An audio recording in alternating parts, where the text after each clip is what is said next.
शङ्कर हर हर शङ्कर जय जय शङ्कर हर हर शङ्कर. குரு பிரம்மா குரு விஷ்ணு குரு தேவோ மகேஸ்வரः குரு சாட்சாத் பரபிரம்ம தஸ்மை ஸ்ரீ குருவே நமக. அனைவருக்கும் வணக்கம்.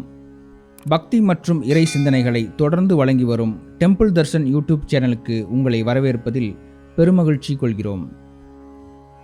இன்றைய நம் காஞ்சி மகான் பகுதியில் ஒரு அழகான அனுக்கிரக சம்பவம் அப்படின்னு இதை சொல்ல முடியாது. பெரியவா அருட்கருணையினால் மயங்கிய பக்தர்கள் ஏராளம். ஆனால் பெரியவாவையே மயங்க வைத்த ஒரு பக்தர், அவருடைய அற்புதமான ஒரு நிகழ்வை தான் இந்த எபிசோடில் நம்ம பார்க்க போகிறோம். லால்குடி ஜி ஜெயராமன் ஒரு பெரிய வயலின் வித்வான். அவர் நிறைய இசை கச்சேரிகளில் தன்னுடைய வயலின் இசையால் நிறைய ரசிகர்களை மயங்கடிச்சிருக்கார். அவர் ஒரு இசை அமைப்பாளரும் கூட. 2007 வெளிவந்த சிருங்காரம் அப்படிங்கிற ஒரு தமிழ் படத்துக்கு தேசிய விருது வாங்கினவர். அவர் மகா பெரியவானுடைய தீவிரமான பக்தர். ஒரு முறை, அதாவது 1975களில் தேனம்பாக்கத்தில் பெரியவா இருந்தப்போ பெரியவாவை தரிசனம் பண்ணுறதுக்காக தன்னோட மனைவியோட அங்கே போகிறார். அந்த சமயத்தில் பெரியவா தரிசனத்துக்காக நிறைய கூட்டம் இருக்குது. ஆனால் பெரியவா தரிசனம் தரல. ஏன் அப்படின்னா, பெரியவா கூட இருந்த அணுக்க தொண்டர் ஏதோ வருத்தப்படுற மாதிரியான ஒரு காரியத்தை பண்ணதுனால பெரியவாவுக்கு மன வருத்தமாகி தன்னை ஒரு ரூம்குள்ளே அடைச்சிண்டு காஷ்ட மௌனத்தில் இருந்தார். அதனால் யாரையும் தரிசிக்க அனுமதிக்கலை, யாருக்கிட்டையும் பேசவும் இல்லை. இந்த மாதிரியான ஒரு சூழலில் லால்குடி ஜி ஜெயராமன் அவர்கள் தன்னோட மனைவியோட பெரியவாவை தரிசனம் பண்ண தேனம்பாக்கத்துக்கு வந்தார். மடத்து அன்பர்கள்லாம் பெரியவானுடைய நிலைமையை பற்றி லால்குடி ஜெயராமன் கிட்ட சொன்னாங்க. அதற்கு மேலே பெரியவாவை நம்ம கட்டாயப்படுத்த முடியாது. பெரியவா ஒரு ரூம்குள்ளே போயிட்டு கதவை சாத்திண்டு உட்காந்துட்டார். பெரியவாவுக்கு ஒரு குணம் என்ன அப்படின்னா, தன்னை சுற்றி இருக்கிறவங்க ஏதாவது தப்பு பண்ணால் அந்த தப்புக்கான பொறுப்பு தன்னோடது அப்படிங்கிற மாதிரி பெரியவா தன்னையே வருத்திக்குவார். இதுக்கு உதாரணமாக நிறைய சம்பவங்களை நம்ம காண்பிக்கலாம். அதுக்கு ஒரு சின்னதாக ஒரு சம்பவம் ஞாபகப்படுத்துகிறேன். அதாவது, பெரியவா யாத்திரையில் ஒரு நாள் இருந்தப்ப ஒரு முகாமில் ஸ்டே பண்ணியிருக்கார். காலம்பரை ஒரு 3:30 மணிக்கு அணுக்க தொண்டர்கள்லாம் பெரியவா படுத்திருந்த இடத்துல போய் பார்க்குறாங்க. பெரியவா அங்கே இல்லை. பெரியவாவை சுற்றி முற்றியும் தேடுறாங்க.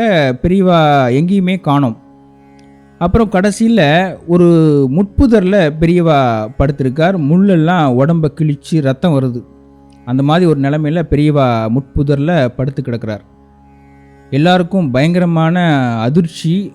எப்படி இங்கே பெரியவா வந்தார்? யாராவது முரடர்கள் யாராவது தூக்கிட்டு பெரியவாவை இங்கே போட்டாங்களா அப்படிங்கிற மாதிரியான கேள்விகள்லாம் அவங்க மனசுக்குள்ளே எழுறது. பெரியவாவை அணுகி பெரியவாவை அங்கே முட்புதலிருந்து பெரியவாவை எல்லாரும் கிடத்தி ஒரு முகாமுக்கு எடுத்துகிட்டு வந்ததுக்கப்புறமா பெரியவாக்கிட்ட ஏன் பெரியவா இப்படி ஆச்சு அப்படின்னு கேட்குறாங்க. பெரியவா அதுக்கு என்ன சொன்னார் அப்படின்னா, இங்கே பக்கத்தில் இருக்கிற ஒரு வேத பாடசாலையில் ஒரு 5 வயசு சிறுவன் படிச்சுட்டு இருக்கான். அவங்க அம்மா அப்பாலாம் பிரிஞ்சு நம்மளையே நம்பி அங்கே படிச்சுட்டு இருக்கான். அங்கே வேதசாலையை பார்த்துக்கிறவா அந்த குழந்தை ஏதோ குறும்பு பண்ணிட்டான் அப்படின்னு சொல்லிட்டு ஒரு பெரம்பால் அடிச்சிருக்கார்.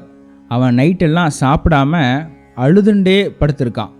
அவனோட வேதனை என்னை பாதிச்சது, அந்த வலி எப்படி இருக்குன்னு உணர்றதுக்காக தான் நானாக போயிட்டு அந்த முட்புதரில் படுத்துக்கிட்டேன் அப்படின்னு சொன்னார்.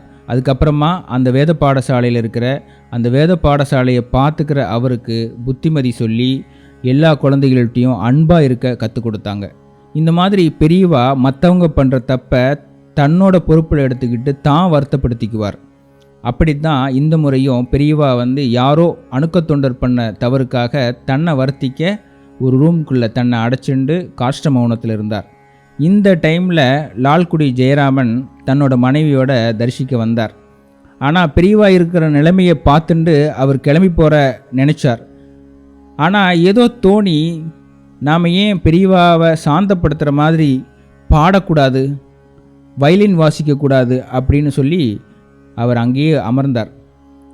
தன்னோட வயலினை எடுத்து, இவர் பாடகரும் கூட, பாடகர், இசையமைப்பாளர், கவிஞர், இந்த மாதிரி பன்முக திறமையுள்ள ஒரு கலைஞர் தான் லால்குடி ஜி ஜெயராமன்.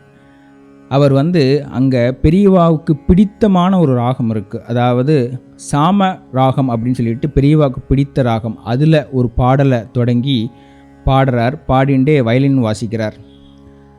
இப்படி 2-3 பாடல்கள் பாடினதுக்கு அப்புறமா ஆபோகி ராகத்தில் அமைஞ்ச சபாபதிக்கு வேறு தெய்வம் சமானமாகுமா, தில்லை சபாபதிக்கு வேறு தெய்வம் சமானமாகுமா அப்படின்னு ஒரு பாடலை மெய் மறந்து அழகா வயலின் வாசிச்சுட்டே பாடுறார். அதில் அணுப்பல்லவியில் ஒரு வரி வரும், கிருபா நிதி இவரை போல கிடைக்குமோ இந்த தரணிதனிலே அப்படின்னு ஒரு வரி. அந்த அணுப்பல்லவி வரியை நிறைய சங்கதிகளோட திரும்ப திரும்ப பாடுறார்.